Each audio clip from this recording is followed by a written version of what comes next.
हाँ जी, सारा बहन राम राम। मैं आपके साथ राजेंद्र प्रसाद बबलू खोकर। देखो, आज हम बात करेंगे, एक प्रोग्राम है फुटबॉल फॉर स्कूल।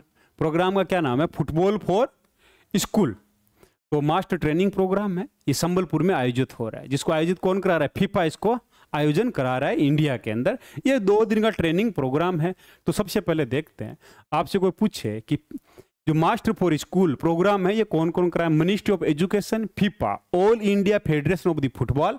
अब इसका मतलब क्या कराने का कि एक्सेसिबल हो, मतलब पहुंच हो फुटबॉल तक लड़कियों की और लड़कों की, और एजुकेशन को फुटबॉल सिस्टम के साथ इनोक्रोपेट किया जाए, मतलब उसकी एक्टिविटी फुटबॉल के साथ में भी हो। ये 2 दिन का कैपेसिटी बिल्डिंग प्रोग्राम है, जिसमें जो ट्रेनिंग दी जाएगी, टीचर्स वगैरह जितने भी उनको ट्रेनिंग प्रोग्राम है। अब ये हो कहाँ रहा है? 2 अक्टूबर को हुआ है संबलपुर में। अब संबलपुर नाम आते आपके नाम याद आना चाहिए कि संबलपुर कहाँ पे? माही नदी के ऊपर है। माही नदी के ऊपर संबलपुर है, इसी संबलपुर डिस्ट्रिक्ट में। ठीक है। कौन सा बांध है? हीराकुंड डैम है। कौन सा बांध है? हीराकुंड डैम, जो 1956 में बना था। 15 किलोमीटर हीराकुंड डैम की क्या है? लंबाई है। कौन सी नदी पे? माही नदी पे। तो माही नदी कहाँ से निकलती है? सबसे पहले माही नदी की आपको लोकेशन, लंबाई 858 किलोमीटर इसकी लंबाई है।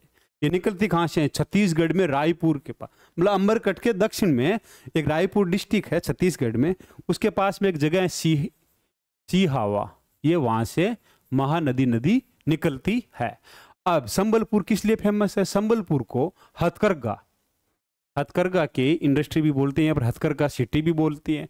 अब वीर सुरेंद्र, आपसे कोई नाम पूछे कि संबलपुर फेमस क्यों है? वीर सुरेंद्र साईं साहब के लिए फेमस है, जिन्होंने ब्रिटिश के सामने आंदोलन किया, उनको काला पानी की सजा भी हुई थी, वीर सुरेंद्र साईं जी। अब मैंने बोला कि संबलपुर फेमस है, किसके लिए फेमस है?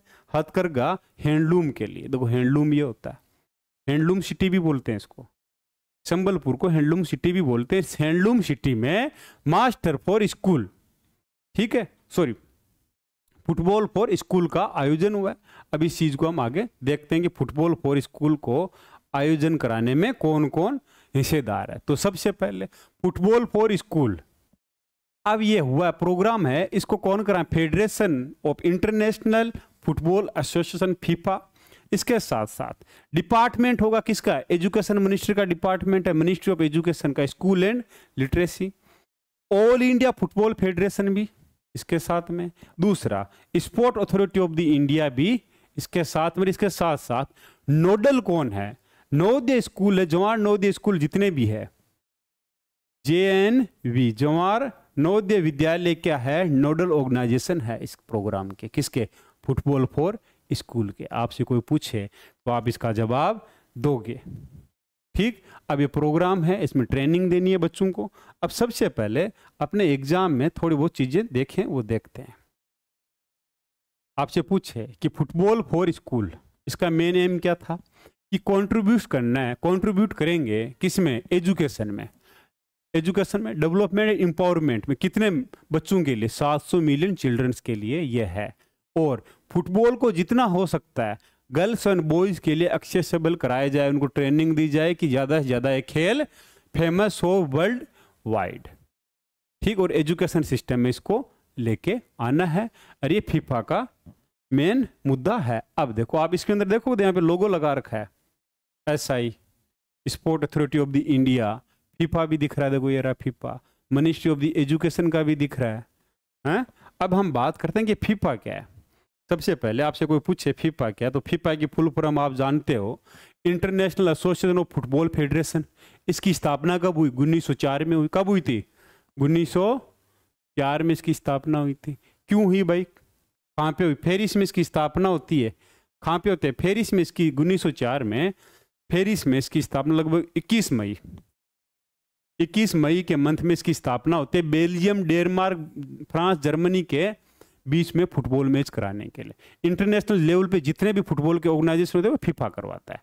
अब आपसे कोई पूछे फीफा का स्थापना कब हुई? 1904 में। फीफा का हेडक्वार्टर कहाँ पे है? जूरिच कहाँ पे? स्विट्जरलैंड। देखो ये रहा। आपसे कोई पूछे फीफा का हेडक्वार्टर क्या है? जूरिच कहाँ पे भाई? स्विट्जरलैंड में। ये स्विट्जरलैंड यहाँ ऊपर की, स्विट्जरलैंड के नॉर्थ में कौन है? जूरिच है। नीचे ये कौन है? स्विट्जरलैंड के इटली है, इधर जर्मन है, ठीक है, जर्मन और फ्रांस वाला एरिया है। तो आपसे कोई पूछे कि इसका हेडक्वार्टर कहाँ पे है फीफा का, जूरिच में। अब दूसरा क्वेश्चन, क्या 2004 से क्या फीफा वर्ल्ड कप हो रहा है? ना। फीफा वर्ल्ड कप, आपसे कोई पूछे कि फीफा वर्ल्ड कप कब से हो रहा है? 1930 से फीफा वर्ल्ड कप हो रहा है। 4 साल के अंतराल पे ये वर्ल्ड कप होता है।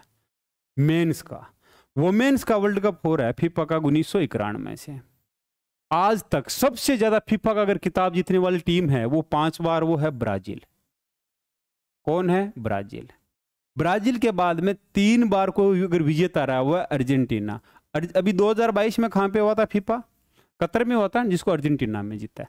अब हमारे काम की क्या चीज है? हमारे काम की ये चीज है, क्या इंडिया ने कभी फीफा के लिए क्वालिफाई किया था? हाँ किया था। कब किया था? 1950 में भारत ने फीफा के लिए क्वालिफाई किया था। कहां पे हुआ था 1950 का फीफा वर्ल्ड कप? ब्राजील में। लेकिन भारत ये गेम नहीं खेला था। इंडिया क्वालिफाई एक बार हुआ 1950 में, लेकिन फीफा में पार्टिसिपेट नहीं किया। उस समय न्यूज में खबरें चली कि इंडिया के प्लेयर्स के पास जूते नहीं थे, लेकिन ये बातें गलत थी।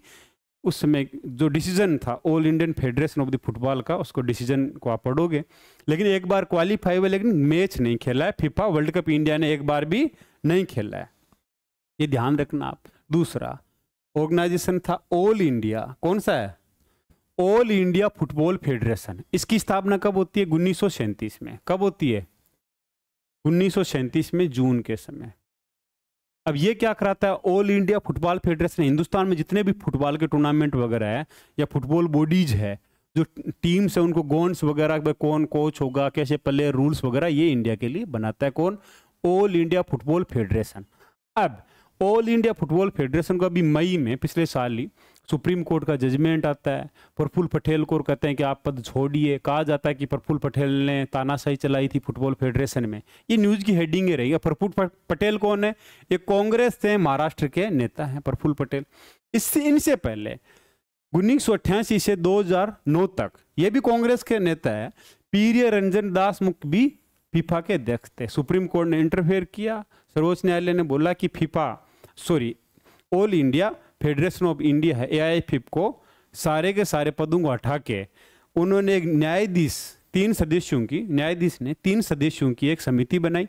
अभी प्रेजेंट टाइम में आपको पूछे ऑल इंडिया फुटबॉल फेडरेशन के अध्यक्ष कौन है, तो आप क्या बोलोगे? कल्याण चौबे।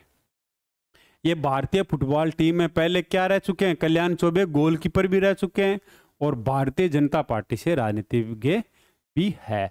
अब आपसे कोई पूछे कब स्टैब्लिश्ड हुआ? 1937 में स्टैब्लिश्ड हुआ। क्यों सुप्रीम कोर्ट को इंटरफेयर करना पड़ा? कहा जाता है कि प्रफुल्ल पटेल कांग्रेस के नेता थे, इन्होंने तानाशाही वगैरह, तानाशाही मतलब अपने अनुसार फेडरेशन को चलाने की कोशिश की थी। ये न्यूज में आप खबरें पढ़ोगे, सुप्रीम कोर्ट को भी इंटरफेयर करना पड़ा। अब तीसरी जो है संगठन है स्पोर्ट अथॉरिटी ऑफ इंडिया। अब इसकी स्थापना कब हुई भाई? 1984 में। तो आपसे कोई पूछे कि खेल मंत्रालय पहले आया था या पहले स्पोर्ट अथॉरिटी ऑफ इंडिया पहले आई थी? तो खेल मंत्रालय आता है 2000 में। कब आता है? 2000 में। जबकि स्पोर्ट अथॉरिटी ऑफ इंडिया या भारतीय खेल प्राधिकरण 1984 में आता है। क्यों आता है? 1982 में खेल विभाग बनाया जाता है, डिपार्टमेंट। क्यों बनाया जाता है? क्योंकि 1982 में क्या होता है? एशियाड गेम होता है। एशियाई खेलों का आयोजन होता है ना, उसी के लिए एक विभाग बनता है खेल विभाग के कौन है मंत्री? अनुराग ठाकुर। कौन है भाई? तो आपसे इसका भी पूछे तो ये कौन है? भारत की सर्वोच्च राष्ट्रीय खेल संस्था। अब ये क्या करती है? जैसे मान लो जूडो हो गए, जूडो व्हाइट बेल्ट जूडो की बात कर रहा हूँ, वो फिल्मों में कार्टून वाले जूडो की बात नहीं कर रहा हूँ मैं। जूडो, कुश्ती, तीरंदाजी, इन सब के लिए प्रशिक्षण केंद्र होंगे, स्टेडियम्स होंगे, कैसे उनको प्रशिक्षण दिया जाएगा, कोच वगैरह कौन होंगे कुश्ती के लिए, इनका सबका अगर मैनेजमेंट करता है तो sport authority of the India in चीज़ों को मैनेज करती है। अब आपसे कोई पूछे फुटबॉल फॉर स्कूल क्या है, इसका बता देना। कौन कौन करवा रहे हैं? Ministry of the education, FIFA, all Indian football federation, sport authority of India और जवाहर नवोदय विद्यालय इसका क्या है? नोडल एजेंसी के रूप में काम करेगी।